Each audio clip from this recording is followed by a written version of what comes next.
Suratul Humazah, Kabanata Al-Humazah, ang naninira ng kapwa. Assalamualaikum warahmatullahi ta'ala wabarakatuh. Sumainyo po ang kapayapaan, ang biyaya at ang habag ng Allah subhanahu wa ta'ala. Ako po si Paul Pili Ahmad Israfil, ang inyong tagapagbasa ng banal na Quran al-Karim sa wikang Arabic ay sinalin naman po sa wikang Filipino ni na Dr. Abul Khairis Tarason, Ustaz Badiud Zaman Saljaw, at Muhammad M. Rodriguez na sinuri naman po ni Dr. Muhammad Nadir Ibil mula sa aklat ng mga kapaliwanagan ng Al-Quran Al-Karim sa madali nitong pagkaunawa na nailimbag ng ICDO sa Jeddah Kingdom of Saudi Arabia. أعوذ بالله من الشيطان الرجيم.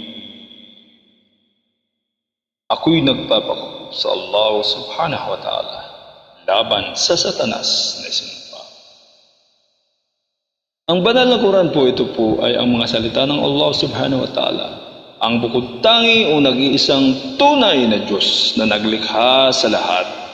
At sinabi niya po sa ika-104 na kabanata ng banal na Quran sa Surah Al-Humazah, Bismillahirrahmanirrahim. Sa ngalan ng Allah, ang pinakamahabagin, ang napakamaawain at ganap na mapagmahal.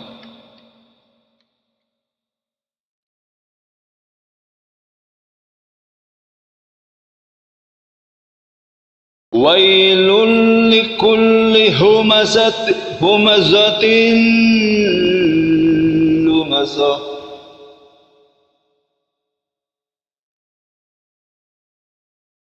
Kapighatian at kapahamakan sa sinumang naninira sa mga tao at nanlalait sa kanila. Alladhi jama'a malan wa'addadah, na siyang nag-ipon ng yaman at wala siyang ginawa kundi bilangin ito.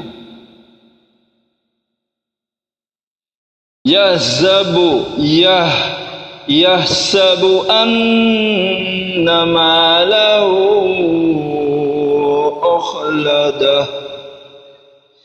Iniisip niya na may katiyakan sa kanyang sarili ng kanyang mga kayamanan na kanyang nilikom, na ito ay makapagpapanatili sa kanya rito sa daigdig, magpasawalang hanggan at ligtas siya sa paghuhukom.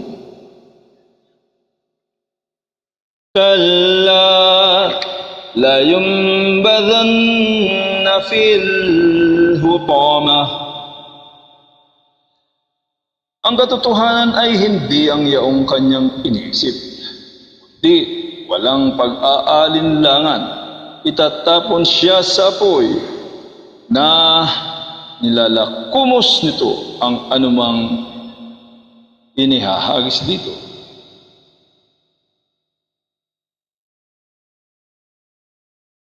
Wa ma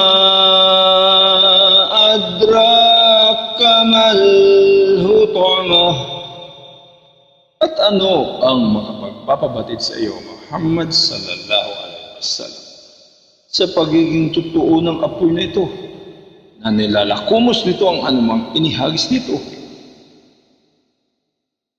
Narullahil muqadah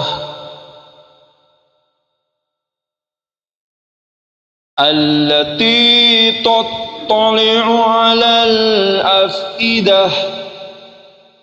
Katotohanan, ito ay sinilaban na apoy ng Allah subhanahu wa ta'ala, na sa sidhi ng paglalagablab nito ay umaabot ang sidhi ng init nito sa mga katawan ng tao na nanonood patungo sa mga puso.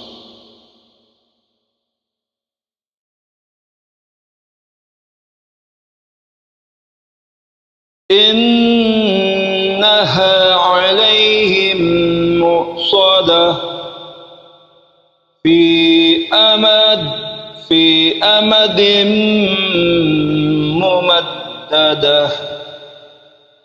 Katiyakan, ito ang magpipinid sa kanila na nagtataasang mga haligi ng apoy na hindi na sila makalalabas pa roon. At dito po natatapos ang ating pagbabasa ng Surah Al-Humaza, ang naninira ng kapwa.